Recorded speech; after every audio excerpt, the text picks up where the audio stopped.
호세아 5장 10절에서 15절. 고난 중에 나를 간절히 찾으리라.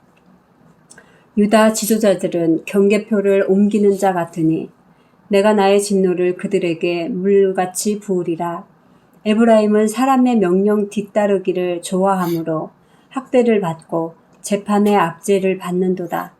그러므로 내가 에브라임에게는 좀 같으며 유다 족속에게는 썩이는 것 같도다.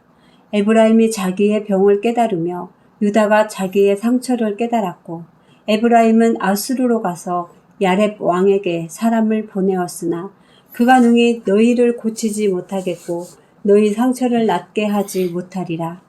내가 에브라임에게는 사자 같고 유다 족속에게는 젊은 사자 같으니 바로 내가 움켜갈지라. 내가 탈취하여 갈지라도 건져낼 자가 없으리라. 그들이 그 죄를 뉘우치고 내 얼굴을 구하기까지 내가 내 곳으로 돌아가리라. 그들이 고난받을 때에 나를 간절히 구하리라. 아멘.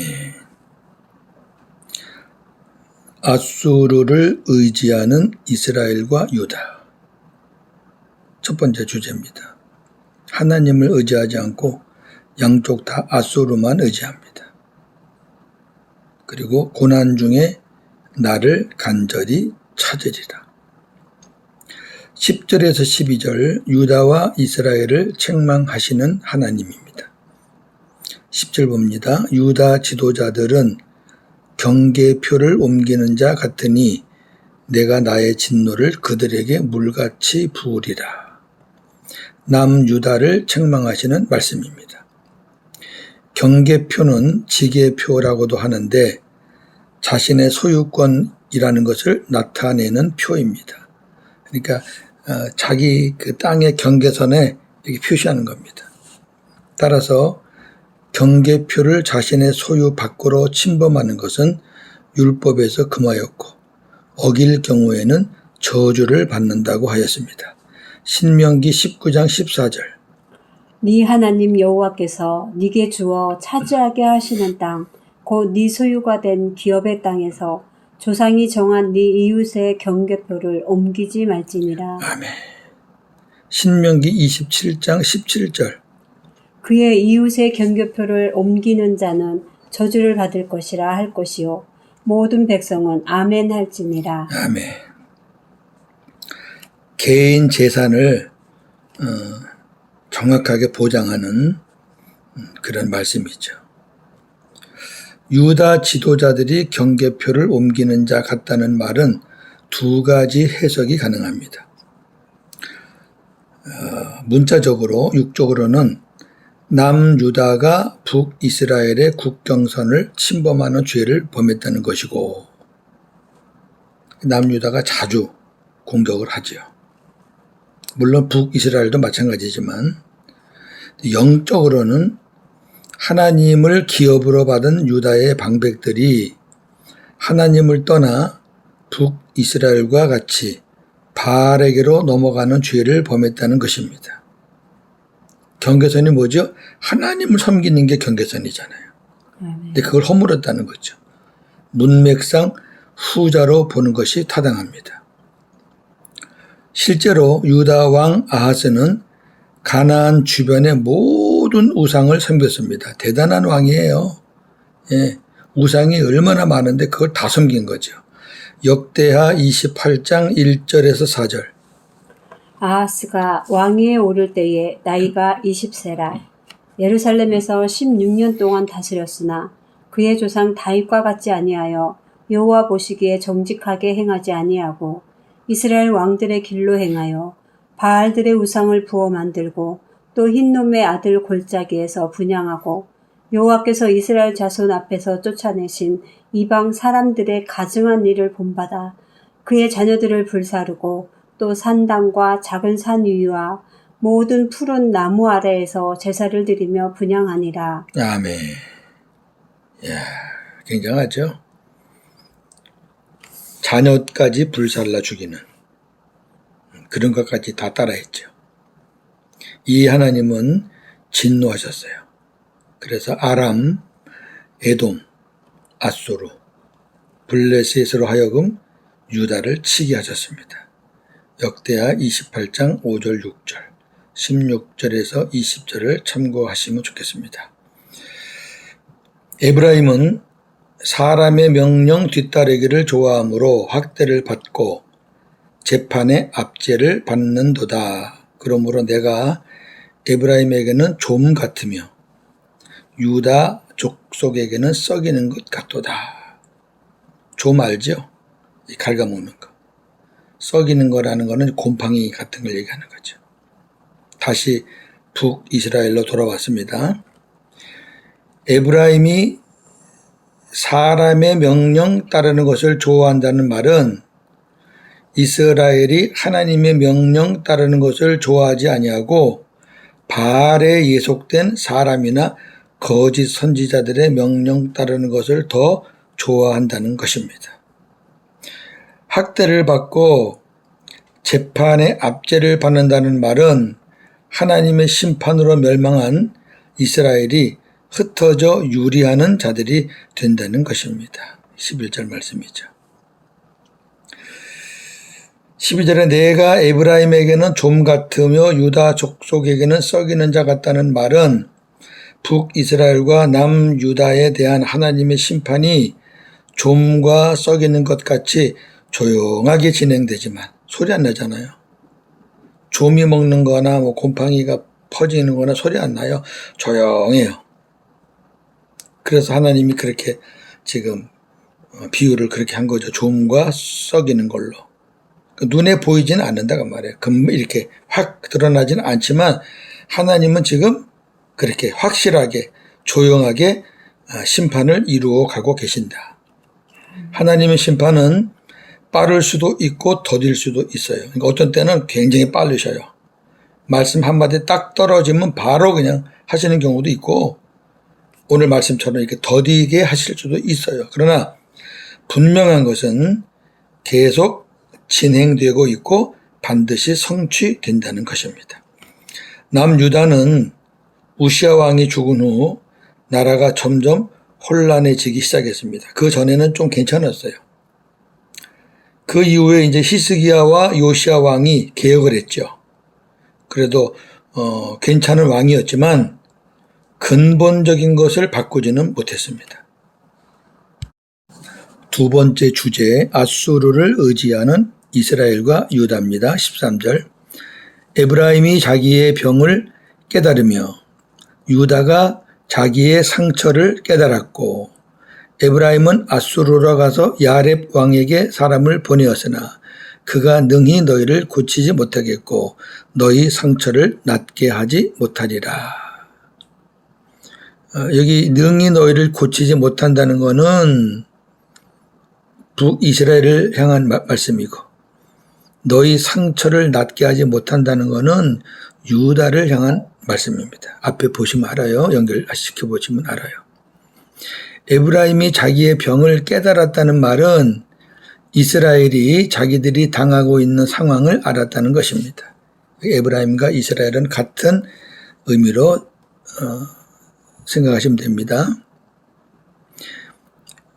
에브라임이 아수르 야렙 왕에게 사람을 보내었으나 그가 능히 너희를 고치지 못할 것이라는 말은 상세한 배경 설명이 필요합니다. 이스라엘은 막강한 권세를 누리던 여로보암 2세 때부터 영적으로 타락했고 그 아들 스가랴 때 이르러서는 완전히 여로보암의 왕조가 무너졌습니다.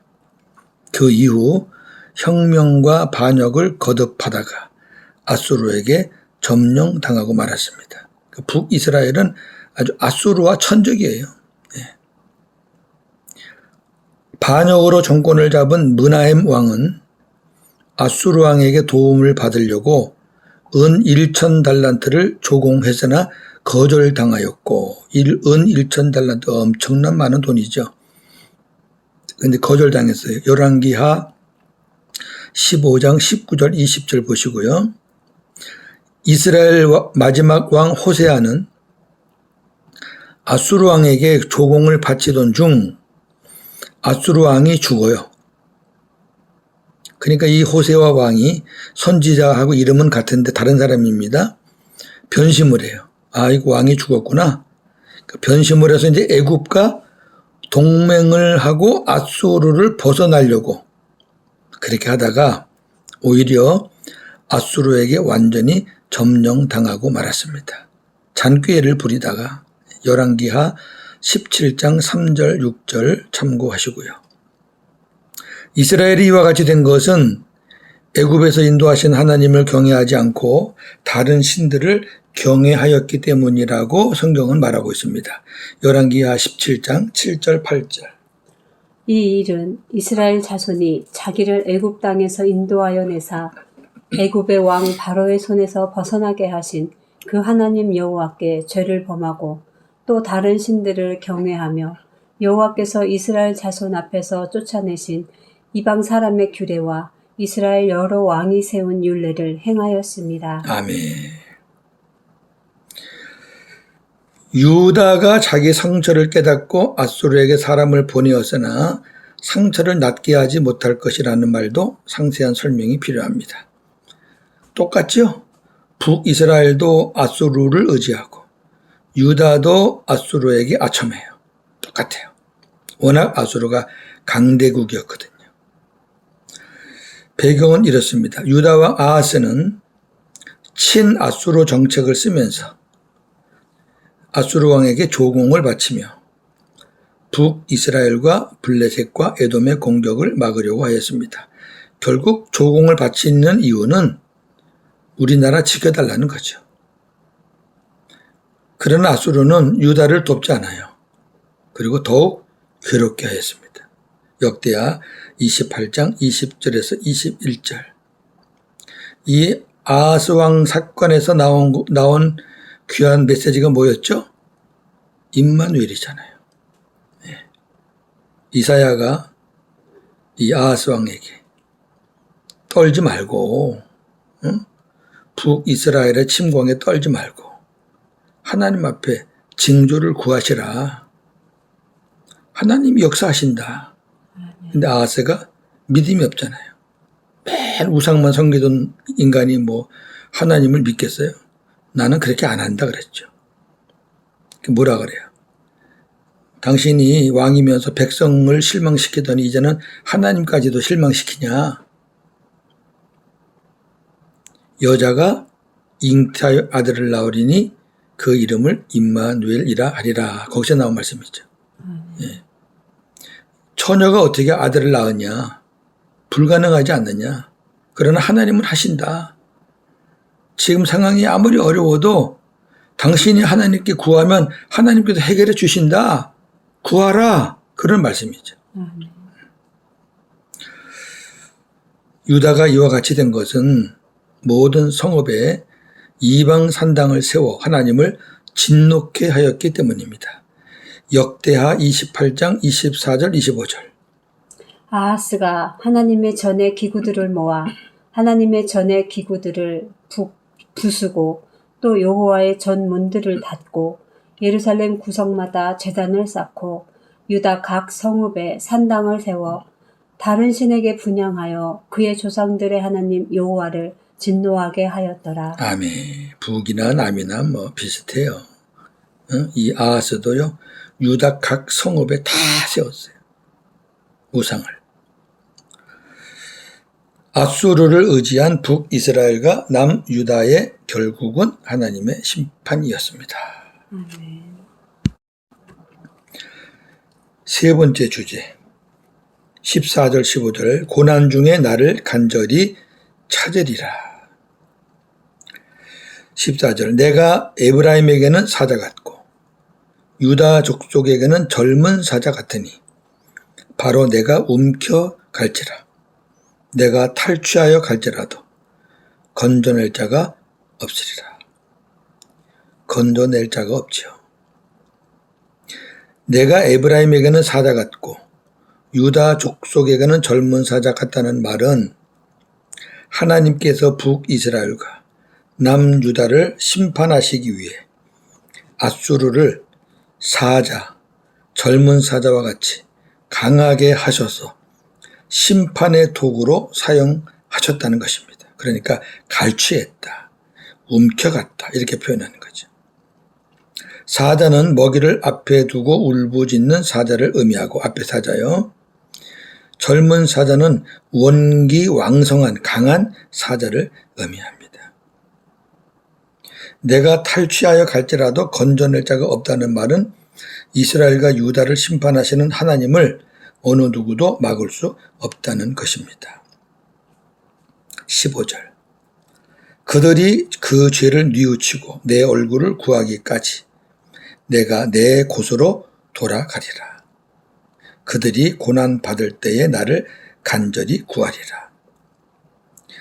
그들이 그 죄를 뉘우치고 내 얼굴을 구하기까지 내가 내 곳으로 돌아가리라는 말은 그들이 회개하고 하나님의 은혜를 사모할 때까지 얼굴을 구한다는 것은 사모하는 거죠.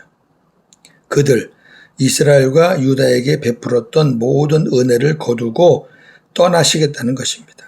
내 곳으로 돌아간다는 얘기는 난 너희를 떠나겠다, 그런 말씀이죠. 그들이 고난받을 때에 나를 간절히 구하리라는 말은 결국 그들이 열방에 흩어져 고난과 환난을 겪으면서 하나님을 간절하게 찾게 될 것이라는 것입니다. 하나님께서는 이스라엘이 장차 이렇게 될 것을 이미 모세를 통해 말씀하셨습니다.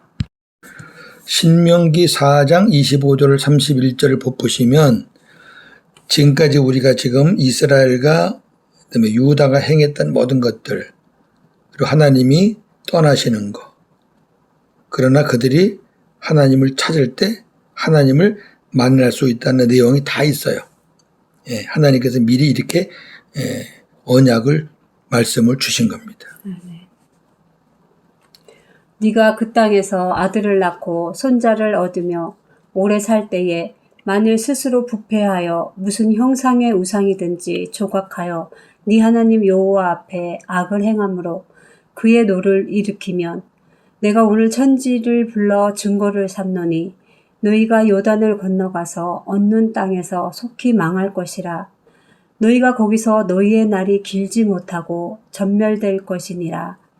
여호와께서 너희를 여러 민족 중에 흩으실 것이요 여호와께서 너희를 쫓아 보내실 그 여러 민족 중에 너희의 남은 수가 많지 못할 것이며 너희는 거기서 사람의 손으로 만든 바 보지도 못하며 듣지도 못하며 먹지도 못하며 냄새도 맡지 못하는 목석의 신들을 섬기리라. 그러나 네가 거기서 네 하나님 여호와를 찾게 되리니 만일 마음을 다하고 뜻을 다하여 그를 찾으면 만나리라. 이 모든 일이 네게 임하여 환난을 당하다가 끝날에 네가 네 하나님 여호와께로 돌아와서 그의 말씀을 청종하리니 네 하나님 여호와는 자비하신 하나님이심이라. 그가 너를 버리지 아니하시며 너를 멸하지 아니하시며 네 조상들에게 맹세하신 언약을 잊지 아니하시리라. 아멘. 엄청난 메시지입니다. 모든 역사가, 구속사가 함축되어 있는 말씀입니다. 아멘. 예. 자, 이스라엘이 타락할 거를 벌써 아셔요. 예. 인간은 뭐 타락하게 돼 있잖아요. 26절 보니까 천지를 불러 증거를 삼는다. 하나님은 가장 높으신 분이니까 뭐 다른 이렇게 누구를 걸고 하실 게 없어요. 그러니까 천지를 불러서 증거를 삼는다. 네가 악을 행하면 요단을 건너가서 얻는 가나안 땅에서 속히 망한다. 속히 망한다. 그러니까 하나님이 주신 땅이라고 해서 천년 만년 누리는 게 아니에요. 예. 전멸될 거다. 어떻게? 여러 민족 중에 흩어질 것이다. 그리고 여러 민족 중에 너희의 남은 수가 많지 못할 것이다. 여기 보니까 많지 못할 것이다 그랬지 완전히 없앤다는 말씀은 없어요. 그러니까 이스라엘은 역사에서 없어질 수 있는 나라가 아니에요. 왜? 하나님이 이렇게 딱 못을 박았잖아요. 전 세계 흩어져도 살아남는다는 거예요. 왜? 하나님께서 남겨두신다는 거예요. 근데 이제 흩어져서 각종 우상을 섬기면서 그 다음에 이제 다른 나라로부터 핍박과 박해를 받으면서 이제 하나님의 은혜를 생각하게 되고 하나님을 찾게 된다는 거예요. 아멘. 간절히 여기서는 마음을 다하고 뜻을 다해서 찾으면 만날 수 있다는 거죠. 그래서 돌아오게 되면 그때부터 하나님 말씀을 청종하게 돼요.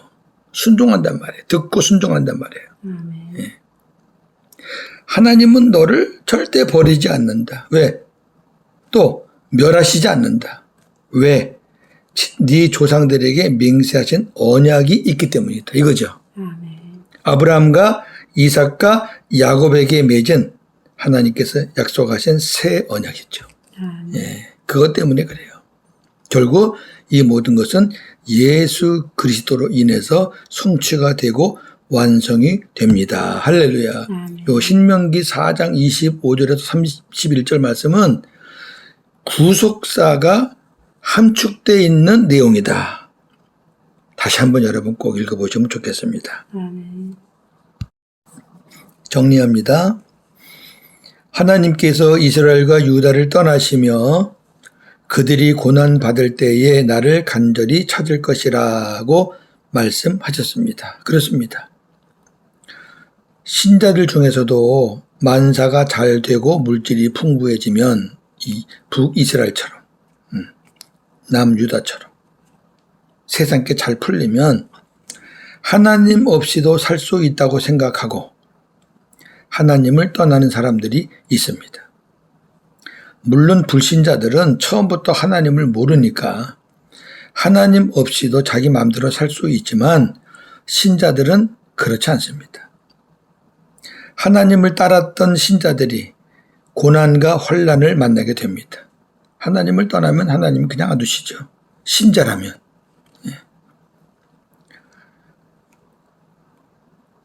그러면 이제 마치 예수님이 비유로 말씀하신 둘째 아들과 같이 하나님을 간절히 찾게 됩니다.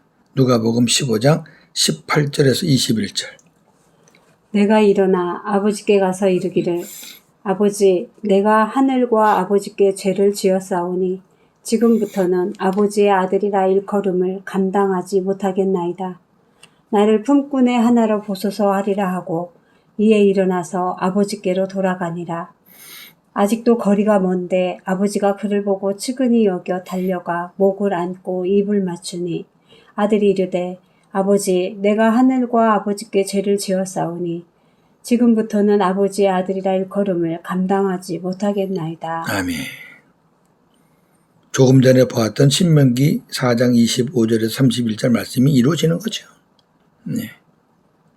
하나님의 성도라면 환난과 고난 때 반드시 하나님을 찾게 되어 있습니다.